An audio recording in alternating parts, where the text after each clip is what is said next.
শুনেন, কারণ আমরা দেখেছি 21শে জুলাই এত বৃষ্টি, তা সত্ত্বেও আপনারা সাথ দেন।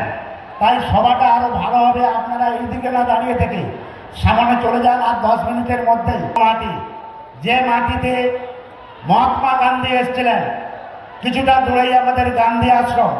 এই বাসুদেবপুরের মানুষ সবসময় ডানপন্থী মনোভাবাপন্ন মানুষ, স্বাধীনতা সংগ্রামের মাটি।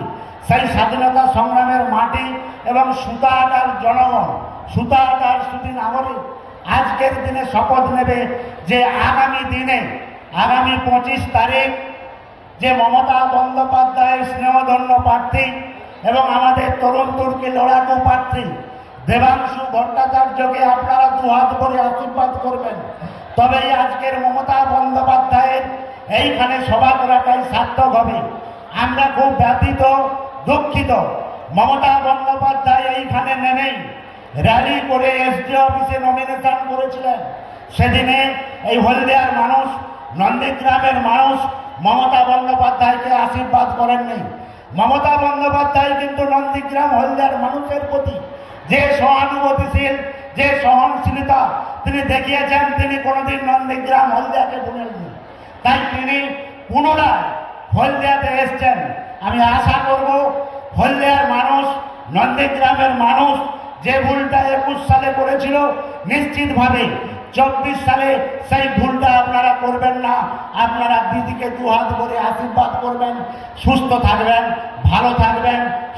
তাই হলদিয়ার মানুষকে সাবধান করে বলি, আপনারা আরো ঐক্যবদ্ধ হন, আপনারা আরো শক্তিশালী প্রতিরোধ করে তুলুন। হলদিয়া থেকে এই তোলাবাজকে চিরদিনের মতো বিদায় দিন। তাহলেই দেখবেন আমরা আমাদের জয় মার্জিনটাকে বাড়িয়ে দেবো। তবুও আমরা জিতছি, তবুও আমরা জিতবই, সে ব্যাপারে কোনো সন্দেহ নেই। শুধু হলদিয়ার মানুষ তার সঙ্গে সহযোগিতা করলে আমাদের মার্জিনটা অনেকটা বেড়ে যাবে। আমি সেই আবেদনটা আপনাদের কাছে করব।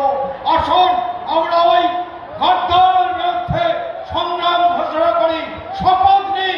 25 মে সকাল সকাল আত্মীয় স্বজন, বন্ধু বান্ধব সবাইকে সাথে নিয়ে, পাড়া প্রতিবেশী সবাইকে একসাথে নিয়ে বুঝে গিয়ে 2 নম্বর বোতাম টিপে লোডশেডিং করে, অত্যাচার করে, অবজারভার দিয়ে, সিআরপিএফ দিয়ে অত্যাচার করে ভোট নিয়েছিল, তার কেসের এখনো পর্যন্ত চলছে। মানুষকে শুধু এখন কোনো উপায় নেই, মানুষের কাছে কোনো উন্নয়ন নিয়ে যেতে পারেনি, কোনো কারণ দর্শাতে পারেনি। শুধু বলছে হুমকি, ধুমকি, চুমকি, বলছে দেখে নেবো, পিঠে দেবো, মেরে দেবো, জেলে ঢুকে দেবো, সিবিআই দেবো, ইডি দেবো। আমি বলি অধিকারী, বাংলা ছাড়া হবে বিজেপি এবং ভারতবর্ষ ছাড়া হবে। তুমি অপেক্ষা করো, তোমাকে এই বাংলার মানুষ দেখে নেবে, শিখে নেবে। ভোটের রাজনীতিতে তোমার মৃত্যু ঘন্টা বাজাবে এই বাংলার মানুষ। এটি হুমকি চমকি দিও না, তোমরা কিছু করতে পারো না, কারণ মানুষের কাছে তোমরা এখন হচ্ছে একটা আবর্জনা। উত্তর কোরিয়া তৈরি হবে না ভারতবর্ষ থাকবে? আগামী দিনে আবার নির্বাচন হবে না আর নির্বাচন হবে না? সেই উত্তর এই লোকসভায় দিতে হবে, এই লোকসভার মানুষদের দিতে হবে। আপনারা জানেন কিছুদিন আগে নামের মধ্যে দেবের অংশ আছে, সেটা ওনাকে পরাস্ত করে আগামী দিনে মুক্তির পথ দেখাবে তমলুককে, এই আশা রাখছি। সকলকে অসংখ্য ধন্যবাদ জানিয়ে আমি পেয়েছে 8 ঘন্টা কাজে। আজকে আমরা 1 মে শ্রমিক দিবস হিসাবে পালন করি। 8 ঘন্টায় শ্রমিকরা কাজ করবে, আর 12 ঘন্টা যদি কাজ করে নিশ্চয়ই তাকে 4 ঘন্টা শ্রমিকদের ওভার টাইম দিতে হবে। আজকে এই আইন পশ্চিম বাংলায় কার্যকর করতে দেয়নি আমাদের জননেত্রী, আমাদের মা মমতা বন্দ্যোপাধ্যায়। এবং 29টা শ্রম আইন আজকে বাতিল করে দিয়ে 4টে সর্বনাশা লেবার কোড চালু করেছে। এই আইনও কার্যকর করতে দেয়নি আমাদের মা, আমাদের জননেত্রী মমতা বন্দ্যোপাধ্যায়। এই সব সর্বনাশা লেবার কোডে শ্রমিকদের কোনো কথা বলার অধিকার থাকবে না, কোনো গুরুত্ব থাকবে না।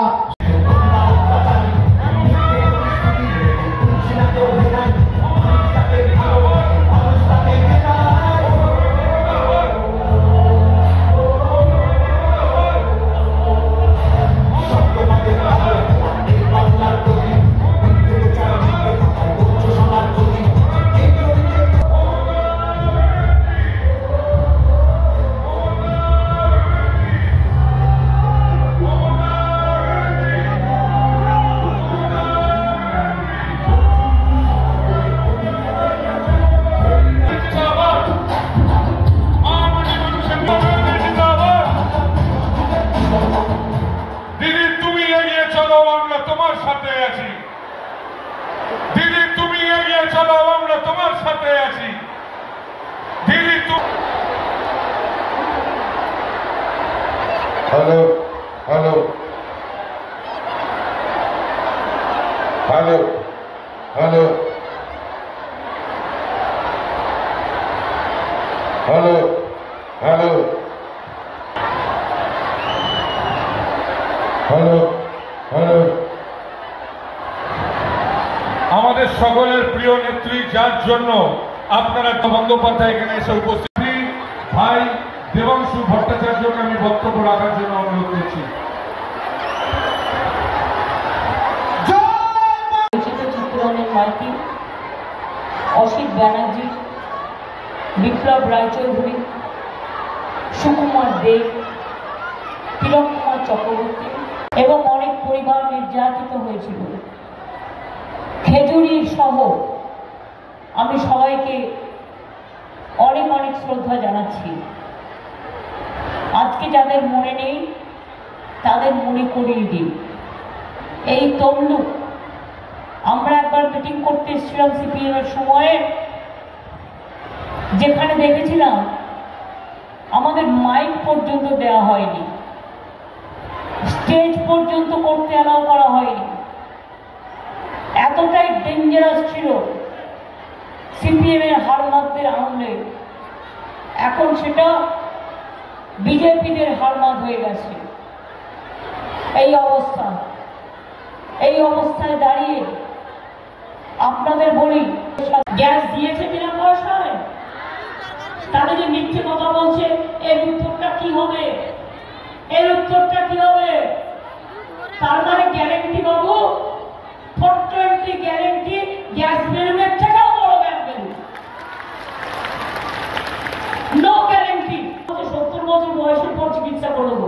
আরে ভাই, 70 বছর বয়সের পর কদিন লোকটা বাঁচবে, তুমি চিকিৎসা করে দেবে, আর বাচ্চা থেকে তার চিকিৎসাটা আমরা করবো। স্বাস্থ্যসাথী আমাদের আছে, তোমার দয়া আমরা চাই না। বয়স্ক লোকেদের আমরা সম্মান করি, তাও স্বাস্থ্যসাথী আন্ডারে আছে। মিথ্যে কথা বলা, কত দেয়া, নো গ্যারেন্টি 420।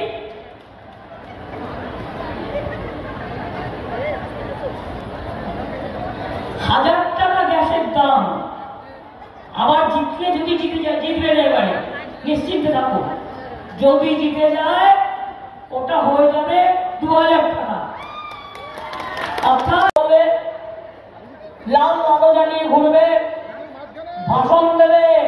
আমার দক্ষিণে হাওয়া, মাটিতে সবুজ বন, মাটির মাঝে জন্ম ভিটে মাটি। যার বিরুদ্ধে তিনি বলতেই পারেন, তিনি অভিযোগ করতেই পারেন, কিন্তু এটা তো তদন্ত সাপেক্ষ হলে আমার যদি তৃণমূল কংগ্রেসের হয়, আমি নিশ্চিত করতে পারি তৃণমূল কংগ্রেসের এত দুর্দিন আসেনি যাতে করে কোনো লিডার, বিজেপির লিডারের গাড়ির উপর আক্রমণ করতে হবে। এদিক থেকে প্রশাসন আছেন, তিনি অভিযোগ করুন, তার বিচার হবে। না, উনি একজন পণ্ডিত মানুষ, তিনি যদি এই অশালীন উক্তি করেন তাহলে এটা তিনিই বলতে পারবেন কি ব্যাপারে, কেন করেছেন। আমরা এর তীব্র প্রতিবাদ করছি। দেখুন, উনি আমাকে নর্দমার কিট প্রথম দিনও বলেছিলেন, আবারও নর্দমা বলছেন। আসলে আমার বিরুদ্ধে আক্রমণ করার তো আর কিছু পাচ্ছেন না, না দুর্নীতি নিয়ে অভিযোগ শানাতে পারছেন, না অন্য কোনো অভিযোগ শানাতে পারছেন। সেই কারণে নর্দমা, কিট, এই সমস্ত নোংরা ব্যক্তিগত আক্রমণ করছেন। আমার শুভেন্দু অধিকারীকে আক্রমণ করার মতো হাজারটা জিনিস আছে। উনি তো ভারতবর্ষের মাটিতে যদি রেজিস্টার্ড চোর কেউ হয়ে থাকে এবং রেজিস্টার্ড ডাকাত কেউ হয়ে থাকে, সেটা শুভেন্দু অধিকারী এবং তোর গোটা ফ্যামিলি। সেটা বাংলার মানুষ খুব ভালো মতো জানে, এবং বাংলার মানুষ শুভেন্দু অধিকারীকে কোনো নেতা হিসাবে না, একটা রেজিস্টার্ড চোর হিসাবে গণ্য করে। তো সেই জায়গা থেকে দাঁড়িয়ে একটা রেজিস্টার্ড চোর, একটা চোর যখন আপনাকে গালাগাল দেবে, আপনি জানবেন আপনি ভালো কিছু কাজ করছেন, তাই আপনাকে একটা চোর গালাগাল দিচ্ছে। চোর সবসময় পুলিশকে গালাগাল করে, চোর সবসময় পজিটিভ যারা আছেন তাদেরকে গালাগাল করে। তো শুভেন্দু অধিকারী গালাগালি পাওয়াটা আমার কাছে সার্টিফিকেট। ও আমাকে নর্দমার কিট বলেছে, এখন আমার নিজে গঙ্গা ফিল হচ্ছে। উনি বলছেন যে ছাত্র রাজনীতি করে ওনারা উঠে এসছেন, আপনি ছাত্র রাজনীতি করে উঠে আসেন, আপনি হুট করে এই রাজনীতি চলে এসছেন। এখন আমার তো বাবা কাকা নেই রাজনীতিতে, ওনার তো বাবা আছে, ওনার তো একটা শিশির অধিকারী আছে। দেবাংশুর কোন ভরসায় আছে যার হাত ধরে দেবাংশু রাজনীতিতে এসছে?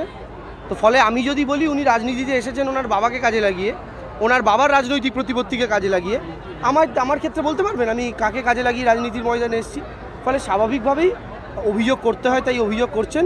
এবং তিনি ছাত্র রাজনীতি করে উঠুন আর যুব রাজনীতি করে উঠুন, উঠে তো শেষে চুরি করলেন, লাভটা কী হলো? যেটা হচ্ছে খেলার কথা এর আগে মিঠুন চক্রবর্তীও বলেছে আমাদের নাকি 40টা না 100টা এমএলএ যোগাযোগ রাখছে, সরকার ভেঙে ফেলার কথা এর আগে শুভেন্দু অধিকারী গত 4 বছরে 5 বার, 3 বছরে 5 বার বলেছেন। বহু নেতা আছেন তাদের সুকান্ত মজুমদার থেকে শুরু করে বারবার বলেছেন।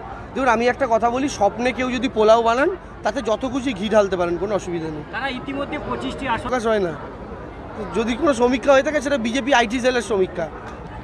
মহিষা দলের আগে করেছিলেন, তারপর হলদিয়াতে করলেন। দেখুন আমরা জেতার ব্যাপারে আশাবাদী শুধু নই, আমরা নিশ্চিত। আমি এর আগেও বিভিন্ন মঞ্চ থেকে বলেছি, আজকেও বলছি, তমলুক লোকসভা তৃণমূল জিতছে এবং জিতছে।